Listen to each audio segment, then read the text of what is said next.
Hey everybody, welcome back to the channel. We review anything and everything. And today we're going to get into the review of the Hammond collection Giganotosaurus. Now some people pronounce it Giganotosaurus. Sometimes I pronounce it Giganotosaurus. Either way, it's the same thing. I'm going to say Giganotosaurus for the remainder of this video. Now, I actually recently purchased this as a Christmas gift for my kids. Now, and it happened to be on sale.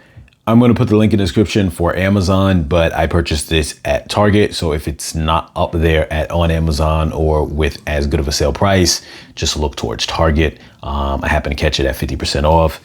Now, first, I'm going to say that there's been a lot of evolution going from where the T-Rex was to this figure. And the reason why I say that is because the T-Rex in itself, for the Hammond collection, we're talking specifically Hammond collection, was a pivotal line, a pivotal change in the evolution of the Jurassic Park line.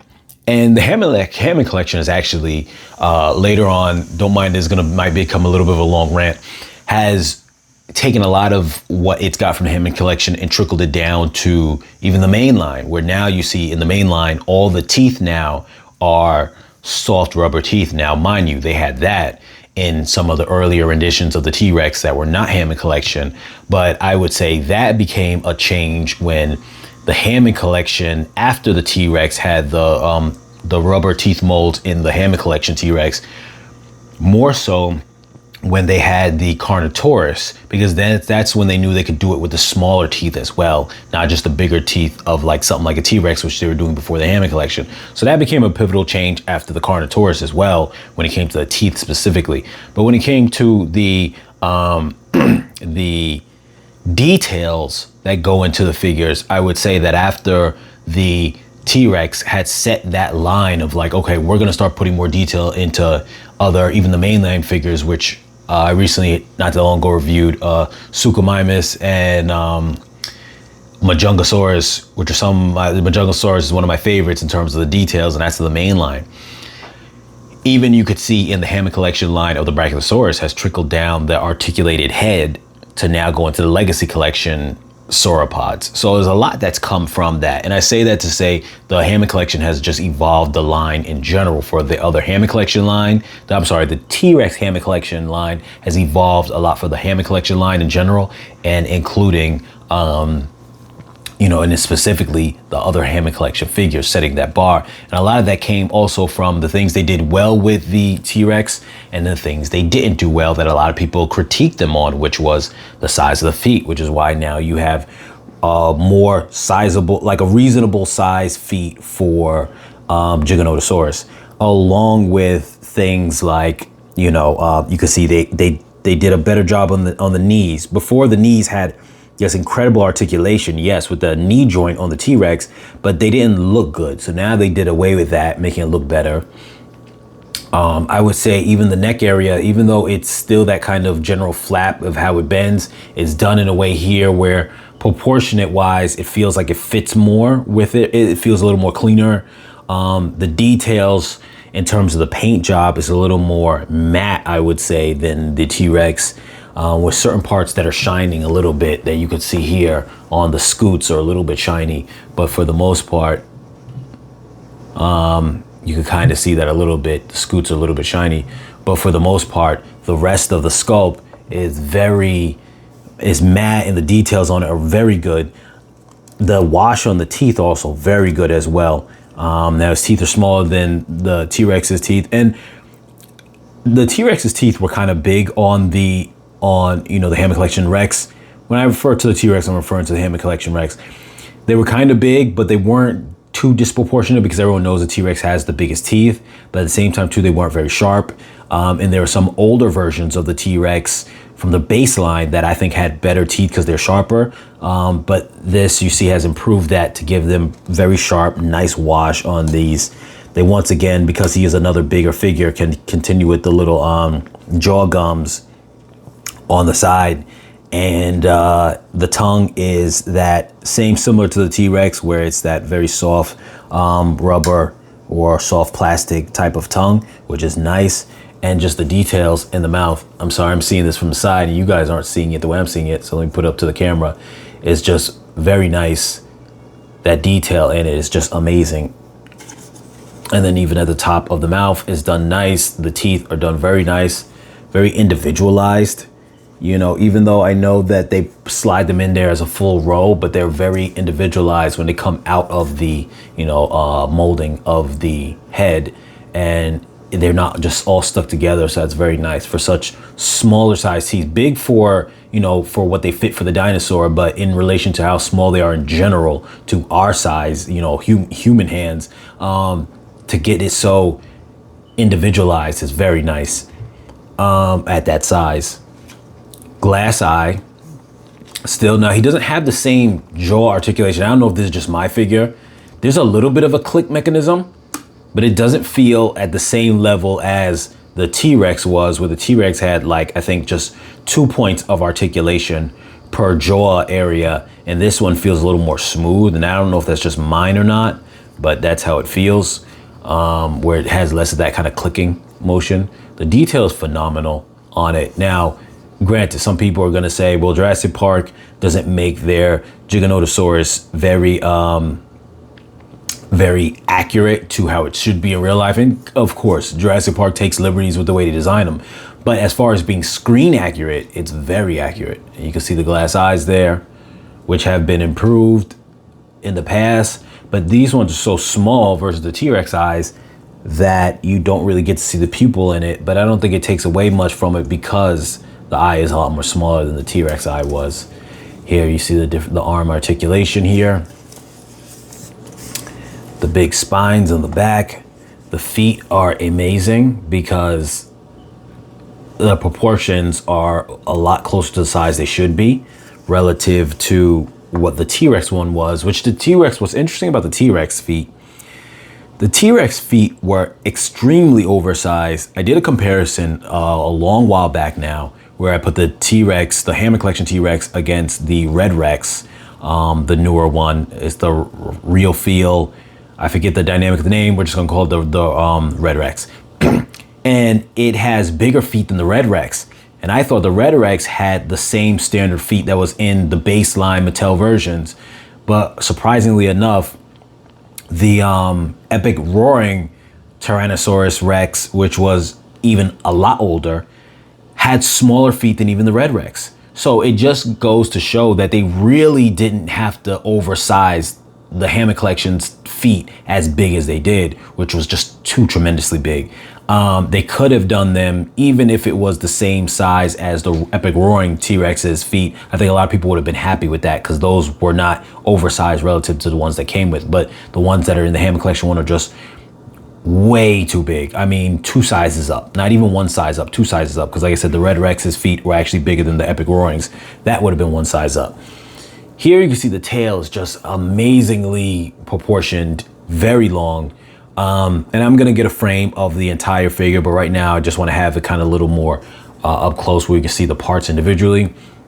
When you put this together, it comes in 2 segments. You have this piece here and then this piece here, which this piece here is actually flexible, and I didn't realize that. It does have a bendy wire in it. So that's cool. I don't like to overdo that too much because I don't like to affect it in that way, but a bendy wire, which is interesting.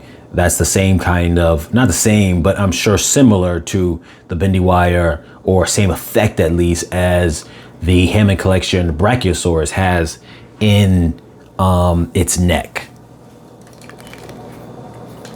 And I believe that the Hammond Collection Rex had the same kind of bendable tail, but I just think that the tip of it didn't have as much of it in the length of it. And I'm going to bring that into frame as well in a few. But the length of this one is definitely a lot longer. And I think that the tail on the T-Rex on the Hammond Collection T-Rex was pretty decent because it was longer than any other T-Rex that there was before. And the T-Rex tail, to be honest with you, is not as long as some dinosaurs' tails are proportionate to their size. Like for example, Allosaurus has probably one of the longest tails of the theropods than almost any other theropod relative to its size and bulk. Whereas the T-Rex has one of the shortest, I believe, relative to its size. And it's very beefy near the base of the tail. And it normally is not as long. So this one is a lot more longer of a tail. I actually think this is actually somewhat more closer in its relation to an Allosaurus than it is a T-Rex. And it's not because of the three, nails, 3 fingers, but just in general, I think it is. I could be wrong. Someone could post in the comments down below. And so here goes me catching all of this in frame. And I'm sorry that I have so much more extra stuff in frame in the background, but this is a very huge figure. And so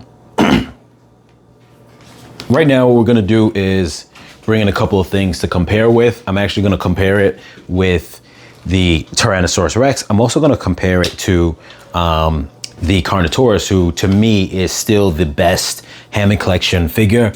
And not to say that the Giganotosaurus is not equal to it, because I would probably say it is. I just particularly am a fan of how the Carnotaurus, he does have flaws simply in his hands because they're not the right size, but how he's a smaller figure, but they still put just as much detail in it. So I think that was very impressive with that. But I will say this skin texture just looks so good with the slightly more matte finish than what they had in the T-Rex.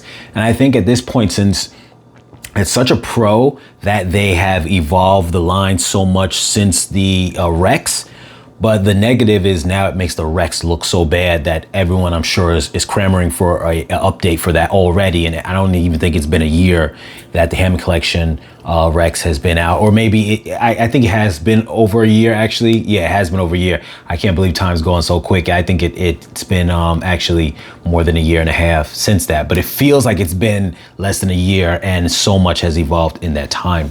So there goes our Grant for size comparison. And I understand that at this angle, it's harder to see from this little more downward facing angle on that height difference, but he essentially is coming up to the back of the calf area. And I'm gonna measure him out. Let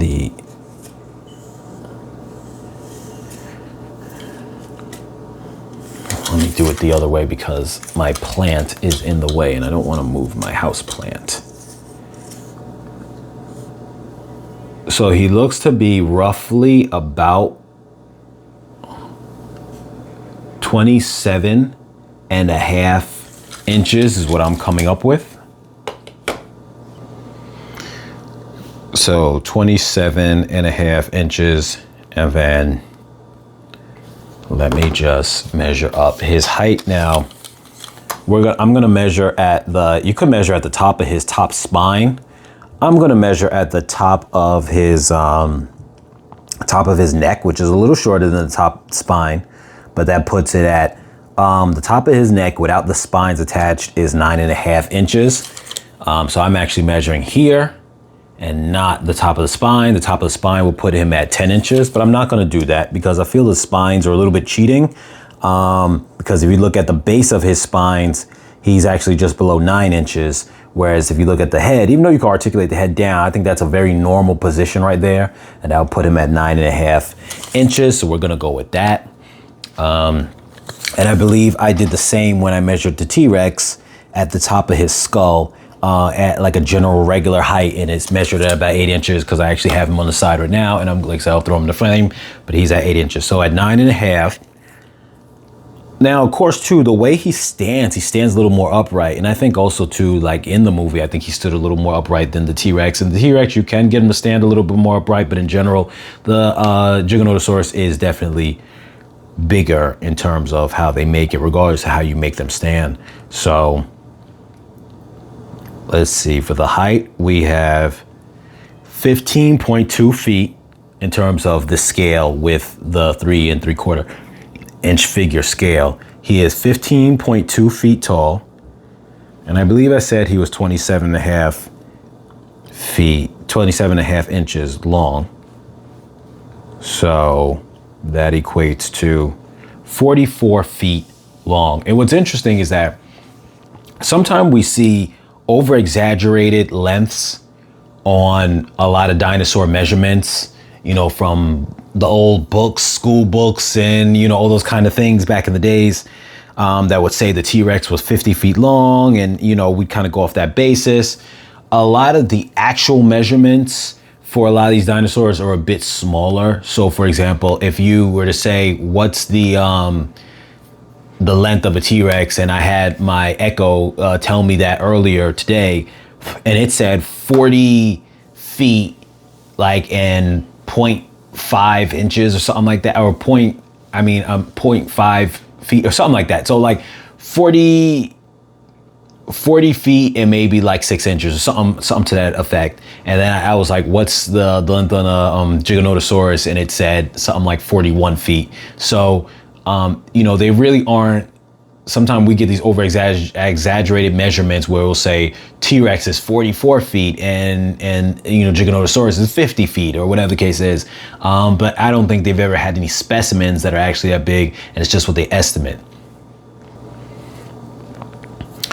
Yeah, so I just took a moment to pause and check with my Echo just to make sure the longest length of the T-Rex, and it did confirm that once again. I wanted to see if Sue was any longer, and Sue they estimated at 40 feet, which like I said, when I say the length of the T-Rex in general to the Echo, it tells me that 40 feet and 5 inches. So that is a T-Rex. So the Giganotosaurus is probably longer, but not by much.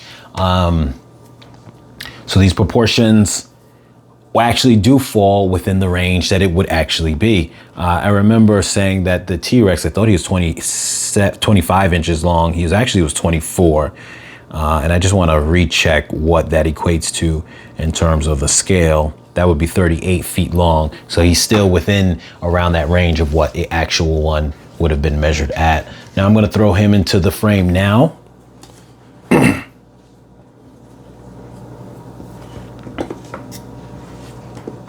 Now, these big feet, his feet are stepping on the Giganotosaurus's feet already.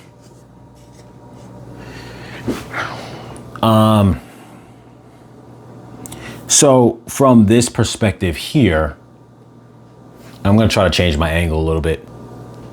All right, so this is kind of a little bit more flat.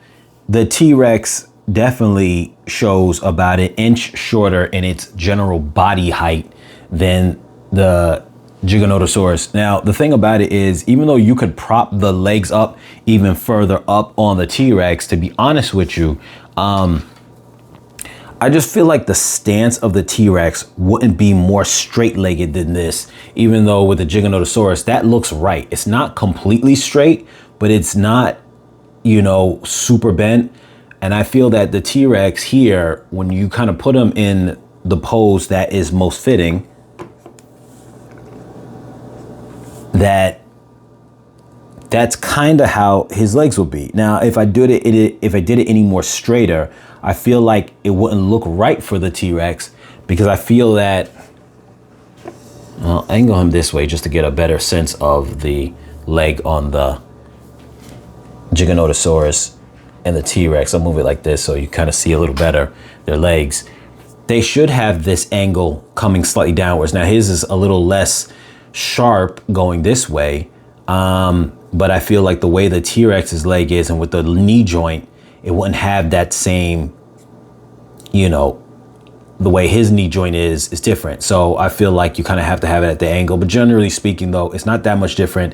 That puts him at just a height that's just not as tall.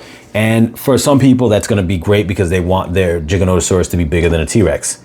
And because that's how it's depicted in Jurassic Park movies. Though some people who are T-Rex fans might try to argue that T-Rex shouldn't be necessarily smaller than Giganotosaurus, but obviously we're going to go based off of the off of the Jurassic World line. So that's just giving you the size and scope with that. Now I want to also bring into the frame my favorite Hammond collection.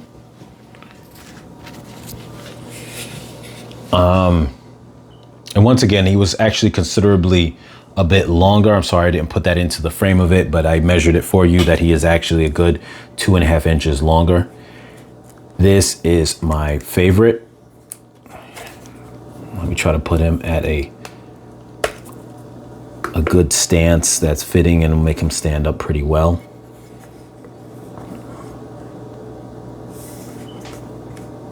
I just love that this figure is so...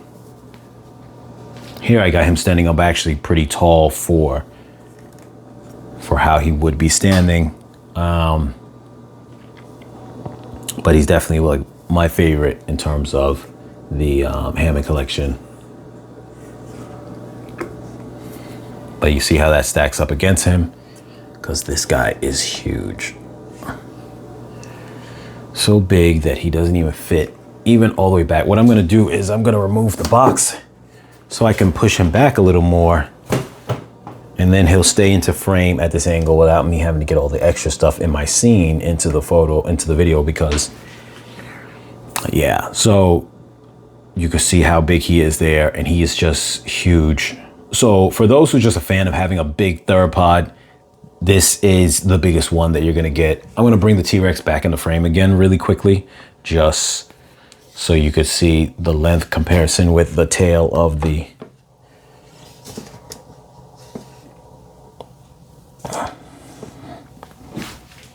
And let me line him up a little better. T-Rex's feet are so big, he likes to touch his toes with Giganotosaurus's toes. So you can't get the real sense of it here, but the T-Rex is definitely, he's not that much shorter in length, but he is. He is not that much shorter in height, but he is. And as far as the size of the heads, what's interesting is, just as it should be, the T-Rex's head is definitely more bulkier and definitely more... I know I've seen things that say that the Giganotosaurus's head skull in real life is slightly longer than a T-Rex, but not necessarily more bulky. This one is not longer, but it's definitely also not more bulky, so maybe you can get away with that, it being fine. The T-Rex definitely has like a bigger...